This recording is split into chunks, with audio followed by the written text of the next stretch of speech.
Welcome to a random day in my life. আগের দিন রাত্রে তেল দিয়েছিলাম কিন্তু বৃষ্টির জন্য শ্যাম্পু করিনি, তো আমি তেল দিয়েই কাজে চলে যাচ্ছি। কারা কারা এরকম করো আমাকে বলো তো। আর এখানে দেখো আমি যে কেন পৌঁছাই দেরি করে, তার কারণটা দেখো। আজকের ভিডিওটা দেখলে আমার অফিসের লোকরা বুঝতে পারবে যে আমি কেন এত লেট করে পৌঁছাই। আই থিঙ্ক রিটেলে যারা কাজ করে তারা এটা রিলেট করতে পারবে যে সকালে বেরিয়ে সন্ধ্যেবেলা আমরা ব্রেক টাইমে বেরোতে পারি। বৃষ্টির দিন এগুলো না খেলে ঠিক জমে না, বলো। ওকে, মিট মাই ফ্রেন্ড রিয়া। আর ওর বেবিকে নিয়েছে, দেখো বেবি প্রচণ্ড কিউট।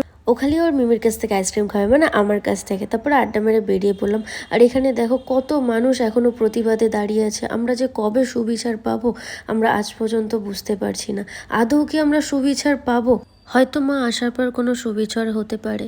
বাস থেকে নেমে টুকটাক বাজার করে বাড়ি ফিরলাম। বাড়িতে আজকে হয়েছিল ঘুগনি, আর সঙ্গে দাদু ভাই এনেছিল ফ্রাইড মোমো আমার জন্য। এখান থেকে আমি একটাই খেলাম কারণ আমি health conscious. Thank you for watching. Welcome to a random day in my life. আগের দিন রাত্রে তেল দিয়েছিলাম কিন্তু